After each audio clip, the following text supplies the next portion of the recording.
মহারাজা যাচ্ছে, মাথায় ছাতা ধরছে এখান থেকে মা উঠেছে। ও শোন না,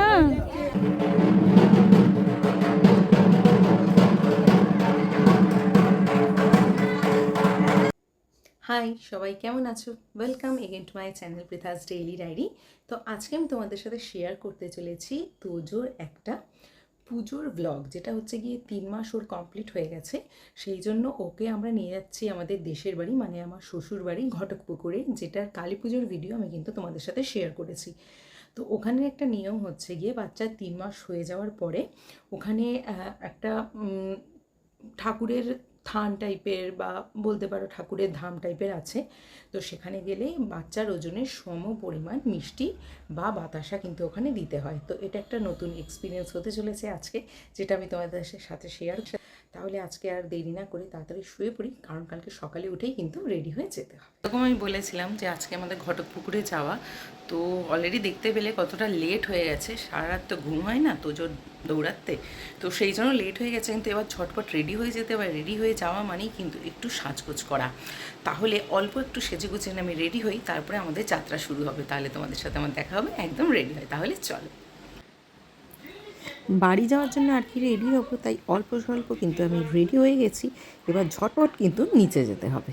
তো আমরা যে পুজোটা ঘটকপুকুরে যাচ্ছি তোজোর পুজোর জন্য, সেটার ব্যাপারে একটু তোমাদেরকে জানিয়ে দিই। এটা বলতে পারো শ্রমিকদের পারিবারিক পুজো, মানে 3 মাস হওয়ার পরে পরিবারের যারা বাচ্চা তাদের 3 মাস হওয়ার পরে ওদের ওখানে একটি ঠাকুরের ধাম আছে, যেটা হাজরাতলা মোড় বলে আর কি আছে। প্রত্যেক জায়গাতেই থাকে নিজেদের একটা পারিবারিক জায়গা, যেখানে বা অনেক বছর ধরে সেখানেই হয়ে আসছে এরকম একটা জায়গা যেখানে বাচ্চাদেরকে পুজো দেওয়া হয়। তো 3 মাস হয়ে গেলে সেখানে পরিবারের বাচ্চাদেরকে নিয়ে গিয়ে পুজো দেওয়া হয়, এবং তার ওজনের সমপরিমাণ সেখানে মিষ্টি বা বাতাসা হরির লুট দেওয়া হয়।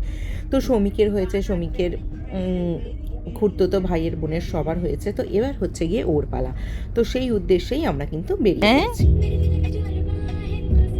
কি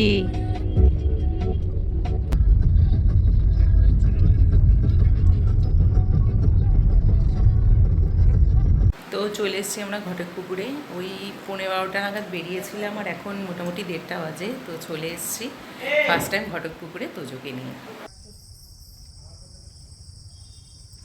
গ্রামের সন্ধ্যের কিন্তু আলাদাই ব্যাপার, একটা গা ছমছমে ভাব আছে। আমরাই বেরিয়ে পড়েছি, এখন বাজে এই 7টা, কিন্তু এখানে সন্ধ্যে 7টা, মোটামুটি রাত্রি 11টার মতো ফিল হচ্ছে। এটাও বেশ ভালোই লাগছে।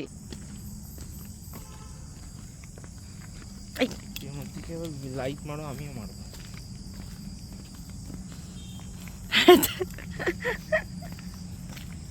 তো চলে এলাম আমি আর সুমিত তোজোকে ঘুম পাড়িয়ে দাদু ঠাকুমার জিম্মায় রেখে ঘটকপুকুর বাজারে একটু এদিক ওদিক ঘোরা। আর উদ্দেশ্য হচ্ছে একটু পেট পুজো করা। অনেকবার এখানে এসেছি, কিন্তু কোনোদিনই এত শর্ট টাইমিংয়ে আসা হয় যে বাড়ির বাইরে বেরোনোর সুযোগই পাই না।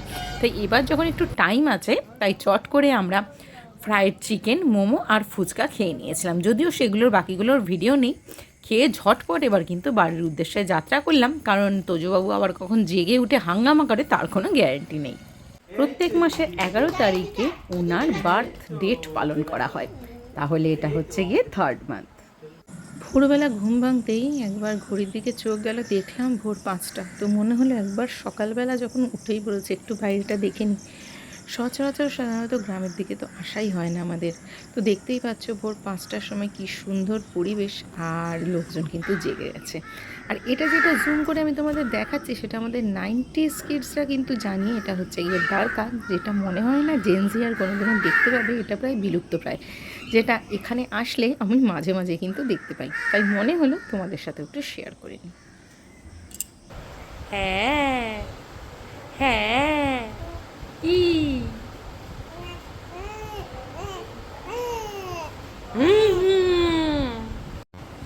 এই স্নান হয়ে গেছে, সাবান শ্যাম্পু মেখে আমি রেডি হয়ে গেছি, কিন্তু এবার আমাকে ড্রেস করতে হবে। আর তার সাথে এবার আমাকে রেডি হয়ে বেরোতে হবে, কারণ আজকে আমারই পুজো। আপাতত এখনও ভূতের মতোই আছি। উঠতে একটু লেট হয়ে গেছে, কারণ ভোর 5টা থেকে উনি গান গাইছিলেন। তাহলে এবার ঝটপট যাবো আর রেডি হয়ে এবার নিচে আসবো। এদিকে তো খাবার দাবার সব রেডি হচ্ছে, দেখতেই পাচ্ছ এটা হচ্ছে লুচি মাখা হচ্ছে। এবার খাবার দাবারের ব্যাপারটা কী এবং ডিটেলস কী সেটা আমি তোমাদের যেতে যেতে বলবো। তো আমি রেডি হয়ে এসেছিলাম, তো আমি দেখতেই পাচ্ছ তোমরা এখানে লুচি ফুচি সব রেডি, আর একটা ফুলকো লুচি কিন্তু রেডি হয়ে গেছে, যেটা আমরা নিয়ে যাব। যাই বলো না কেন, ফুলকো লুচি দেখতে আর খেতে বড্ড স্বাদ, তাই তো বাঙালির কি মত এই ব্যাপারে? খাওয়া পরের কথা, আগে লুচিটা ফুলছে দেখতে ভালো লাগে। তাহলে দেখতে পাচ্ছ যে আমি তো রেডি হয়েই গেছি, যেটা আমি তোমাদের কাছে পরে রিভিল করছি। আর এই যে বড় বাচ্চা ছোট বাচ্চা দুজনেই রেডি, আর তখন ছিল প্রচণ্ড গরম, একবারে ঘেমে নিয়ে অবস্থা খারাপ হয়ে যাচ্ছিল। এবার তোমাদের পুজোর ব্যাপারটা আগেই যতটা বলেছি তো বলেই দিয়েছি, আশা করি তোমরা খেয়াল রেখেছো। আর এখন যেটা হচ্ছে আমরা গাড়ি করে যাচ্ছি, তার সাথে লুচি আলুর দম মিষ্টি এগুলো আমরা নিয়ে যাচ্ছি। আগে আমরা ওখানে পুজো দেব, পুজো দেওয়ার পরে ওখানে বসে আমাদের সাথে যারা যারা যাচ্ছেন সবাই মিলে আর কি খাওয়া হবে। তো খাবার দাবারটা আমাদের বাড়ি থেকেই যাচ্ছে, ওখানে সবাই মিলে বসে পুজো দেওয়ার পরে খাওয়া হবে। দেখতেই পাচ্ছ পুচকে ঘুমিয়ে পড়েছে, আর আমাদের বাড়ির থেকে মন্দিরটা গাড়ি করে খুব বেশি হলে ওই মিনিট 15 মতো পড়ে। তো এই নানা ধরনের গল্প গাছা করতে করতেই আমরা পৌঁছে গেলাম মন্দিরে। এবার তোমাদের সাথে দেখা হবে আমার তালে একদম মন্দির চত্বরে। আমরা এসে গেছি হাজরাতলাতে, তো এখানেই এবার পুজো হবে। আমি তোমাদের জায়গাটা দেখাবো। গরমে অবস্থা খারাপ, মানে এতটাই গরম এক্সপেক্ট করিনি। আপাতত পাজামা পাঞ্জাবি পরিয়ে এনেছি, চুপ আছে কখন চিল্লে উঠবে জানি না। আর আমি জাস্ট এরম সেজেছি আজকে, আমি সমীক আর তোজো তিনজনেই নীল পরে এসেছি, একটা জাস্ট কালার কম্বিনেশন করে এসেছি। এবার দেখা যাক আজকের এক্সপিরিয়েন্স কী হয় তোমাদের সাথে, তাহলে সেইভাবে আমি শেয়ার করব। আর আজকে দিনটার জন্য আমি খুবই এক্সাইটেড, ফার্স্ট টাইম ওর নামে পুজো। আর যেটা বলেছি ওই হরির লুট্টের মতো হবে, ওর ওজনের সমান। তো এবার দেখা যাক যে দিনটা কীরকম কী কাটে আর কীরকম কী নতুন এক্সপিরিয়েন্স হয়। আমরা গেছিলাম তোজো 3 মাসে, মানে জুলাই মাসে। প্রচণ্ড গরম ছিল। আর এটা হচ্ছে হাজরাতলার ভেতরের জায়গাটা, এই শতরঞ্চি পাতা যেখানে, এখানে সবাই বসে আর কি ঠাকুরমশাইয়ের জন্য আমরা অপেক্ষা করছিলাম, আর বাকি লোকেদের জন্য অপেক্ষা করছিলাম। সবাই এলে তখন আমরা পুজোর কাজ শুরু করব। মোটামুটি যোগাড় যন্ত্র সবই কমপ্লিট। দেখতে পাচ্ছ ও শ্রমিকের কাকিমার কোলে আর কি বেশ নিশ্চিন্তে শুয়ে আছে, পাজামা পাঞ্জাবি পরে, একটুও কিন্তু ডিস্টার্ব করেনি। এটাই আমার সবথেকে অদ্ভুত লেগেছিল। মামনিরাও চলে এসছে। এবার চলো আমি তোমাদের এখানের পুকুর দেখাই। সাধারণত পুকুরে এই যে এটা ফুল ফুটে আছে, পদ্ম ফুল যে ফুটে আছে, এটা সাধারণত আমরা খুব একটা দেখতে পাই না, কিন্তু এখানে এসে আমরা দেখতে পেলাম। এবার গল্প গাছা চলছে, ওদিকে পুজোর তোড়জোড় চলছে। এবার ঠাকুরমশাইয়ের কাছ থেকে আমাদের এক্স্যাক্ট শুনে নিতে হবে যে পুজোর কী কী নিয়ম আর কীভাবে কী আমরা করব। আর আমি এখানে বসে বসে সবার গল্প শুনছি, তার সাথে ভিডিও রেকর্ড করছি, তোমাদের সাথেও এভাবে একটু দেখা সাক্ষাৎ করে নিচ্ছি। তাহলে এবার আর দেরি না করে চলো দেখি যে ঠাকুরমশাই কী বলছে, তাহলে এবার পুজোর দিকে এগোনো যাক। মায়ের মন্দিরটাকে 3 পাক ঘুরে মায়ের মন্দিরের সামনে ধরার পরে মায়ের মন্দিরের সামনে রাখবে, রেখে 2-4টে একটু মাকে দেখিয়ে দরজায় দিয়ে দেবে, একটা মোমবাতি দিয়ে দেবে। এই ধামাটাকে ওখান থেকে নিয়ে বাবার মন্দির আসবে। বাবার মন্দিরের ভিতরে গিয়ে 5টা দুধ ধরবে, 5টা দুধ ধরিয়ে ভালো করে বাবার মন্দির থেকে 5টা পথে 5টা দুধ দিয়ে দেবে, একটা মোমবাতি দিয়ে ধামা নিয়ে আবার সবাই। হাজরাতলার ব্যাপারে তোমাদের একটা বলে দিই, এটা অনেক পুরনো একটা ঠাকুরের জায়গা। আর এখানে যে ভেতরে দেখতে পাচ্ছ এনারা এখানেই থাকেন, এদেরকে বলা হয় হাজরাতলার পুরোহিত। মানে এখানে যারা বসতি করে আছেন তারাই এখানকার পুজো করেন। এবং ঠাকুরমশাইকে তোমরা দেখতেই পেলে, ওনার কাছ থেকে সব ইনস্ট্রাকশন নিয়ে আমরা এগিয়ে চললাম। আর শ্রমিকের তো পুরো অবস্থা খারাপ ছিল, গরমে ঘেমে নিয়ে একাকার। এবার আমরা সবাই যাচ্ছি অ্যাকচুয়াল মন্দির যেখানে, সেইখানে। এই মন্দির প্রায় প্রচুর পুরনো, 100 বছরের ওপরে তো হবেই। তো বংশ পরম্পরায় আমার শ্বশুরবাড়িতে বাচ্চা 3 মাস হওয়ার পরে তাকে এখানে নিয়ে আসা হয়। শ্রমিক হয়েছে, শ্রমিকের খুড়তো ভাই বোন যারা সবাই আছেন তাদের সবার হয়েছে, এবং তাদের ছেলে মেয়েদেরও সবার হয়েছে। তো দেখতে পাচ্ছ এভাবে তাকে আমরা নিয়ে নিয়ে ঘুরছি, কারণ এই পুরো জায়গাটা আমাদের 3 পাক দিতে হবে। 3 পাক দেওয়ার পরে প্রথমে মায়ের মন্দিরে যাব। আর এভাবে ঢাক বেজে বেজে সবাই মিলে একসাথে কিন্তু জায়গাটা আমরা ঘুরছিলাম। প্রচণ্ড গরম, 3 পাক শুনতে যতটা ছোট মনে হয়, আসলে কিন্তু ততটাই কঠিন এই ভয়ঙ্কর গরমে। মহারাজা যাচ্ছে, মাথায় ছাতা ধরছে একজন। দেখছো না, মহারাজা যাচ্ছে, রাজাদের মাথায় ছাতা ধরে।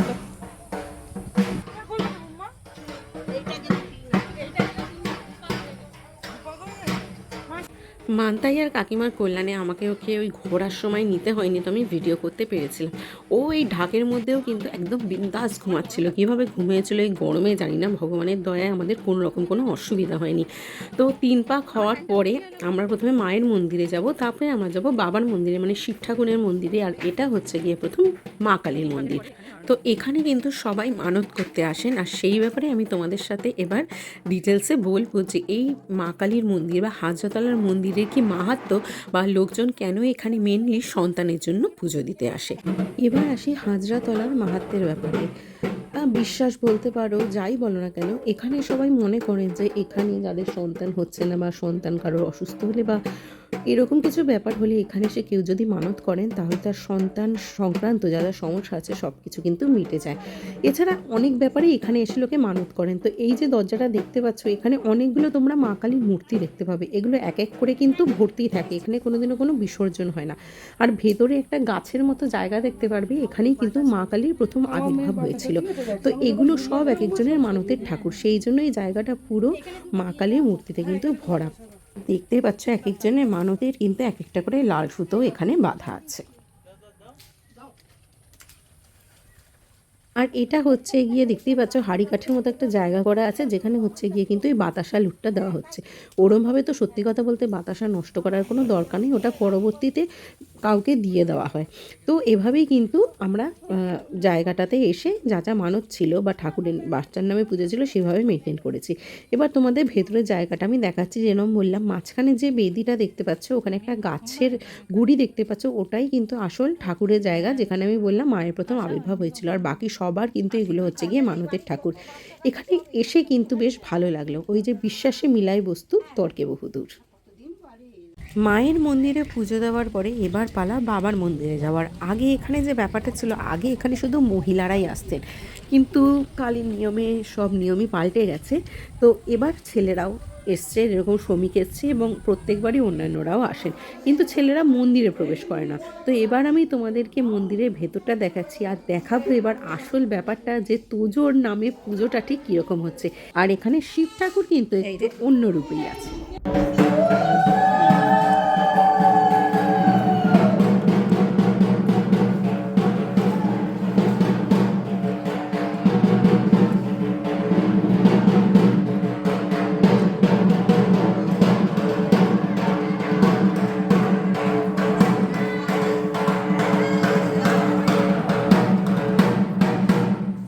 শেষ অবধি আমাদের অত্যাচারে কিন্তু উঠে পড়েছে, আর কতক্ষণই বা যা ঘুমাবে বলো। ঢাক ঢোল পুজো আচ্ছা সবই তো ওর জন্য। তো ব্যাস উনি উঠে পড়েছেন, ওনাকে নিয়ে খেলাধুলো শুরু হয়ে গেছে।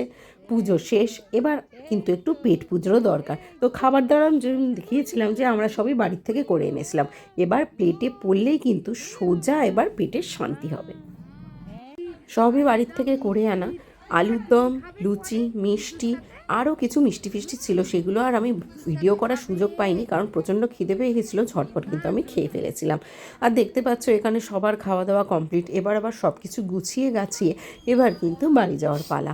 আর ও কিন্তু একটুও কাঁদেনি, এটাই আমার সবথেকে অদ্ভুত লেগেছিলো। বেশ মজাই ছিল, এর কোলে তার কোলে, আর কোলে কোলে নিয়েই কিন্তু পুরো সময়টা কেটে গেছিলো।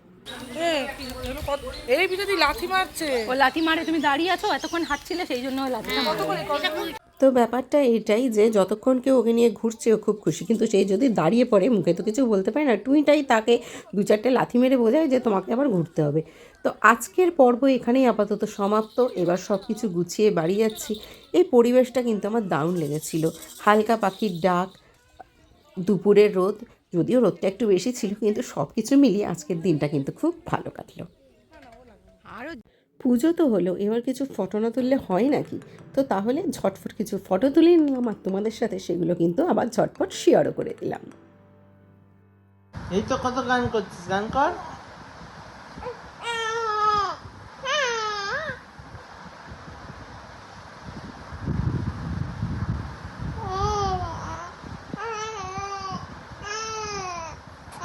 তো তোমাদের ফ্রিতে একজন বড় শিল্পীর সঙ্গীতানুষ্ঠান শোনানোর পরে এবার আসি চলো একটু সকালবেলায়। আজকে আমাদের বাড়ি ফেরার কথা, তো সকাল সকালই উঠে পড়েছিলাম, তো দেখতেই পেলে বড় সড়ো একটা কুমড়ো গাছ হয়েছে আর ওখানে কিন্তু কুমড়োও হয়।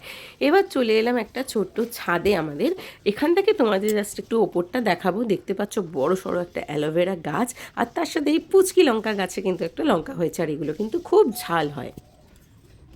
এবার ছাদের আরেকটা দিকে তোমাদের নিয়ে এলাম, যেখানে দেখতে পাচ্ছ অনেক কলা গাছ এবং সেখানে কিন্তু বড়সড় একটা মোচাও হয়ে আছে। এখান থেকেই আমরা প্রচুর কিন্তু খেয়ে থাকি, তোমাদের সাথেও তাই শেয়ার করে দিন। এই ওয়েদারটার কিন্তু একটা আলাদাই মাদকতা আছে। এই হালকা হালকা মেঘ, গ্রামের এই পরিবেশ, আর তার সাথে ঠান্ডা হাওয়া, আমার কিন্তু জাস্ট অসাম লাগছে। তোমাদের কেমন লাগছে তোমরাও জানিও। আর এই হালকা পাখির ডাকটাও, যেটা আমরা শহরে কিন্তু খুব মিস করি, কারণ ওখানে তো প্রায় ছাদ আমাদের দেখাই যায় না, আকাশও তো দেখা যায় না। তো এভাবেই কিন্তু আমি এখানে এসে ভীষণ এনজয় করি। তোমরাও জানিও তোমাদের আমার এই ভিডিওগুলো কেমন লাগছে। তোমাদের সাথে কথা বলতে বলতেই কিন্তু এখানে বৃষ্টি শুরু হয়ে গেছে। দেখতে পাচ্ছ কি না জানি না, তো দেখতে পাচ্ছ পিছনে ওয়েদার ঠিক কতটা দারুণ হয়ে গেছে। আর ছাদে উঠে বৃষ্টিতে ভেজার মজাটা কিন্তু জাস্ট অসাম। তো একটু ভিজে নিই, তারপরে তোমাদের সাথে দেখা হবে।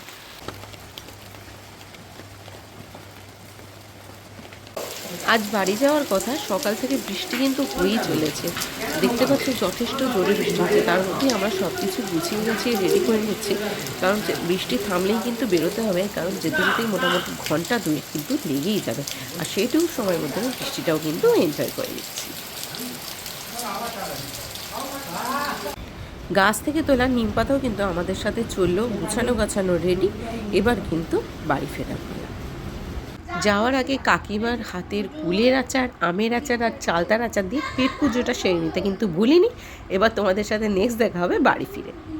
তাহলে তোমরা দেখতে পেলে যে তোজোর পুজো উপলক্ষে আমরা কীরকম পুরো একটা ছোট্ট উইকেন্ড ট্রিপও সেরে নিলাম আমাদের দেশের বাড়িতে, আর কীরকম কী কাটলাম একটা গ্রামীণ লাইফের ছোট্ট ঝলক তোমাদের সাথে। তার সাথে আমার দেশের বাড়ির ভিডিও, যেগুলো কালী পুজোর ভিডিও অলরেডি আমার চ্যানেলে আছে, তোমরা চাইলে দেখে নিতে পারো, তার লিঙ্কও আমি কিন্তু আমার ডেসক্রিপশানে দিয়ে দিলাম। আজ তাহলে এইটুকুই, দেখতে থেকো পৃথাস ডেইলি ডায়েরি। তোমাদের সাথে দেখা হবে তাহলে আমার নেক্সট ভিডিওতে। টিল দেন ভালো থেকো, ভালো রেখো, আর চ্যানেলটা কিন্তু সাবস্ক্রাইব করতে কেউ ভুলো না। বাই।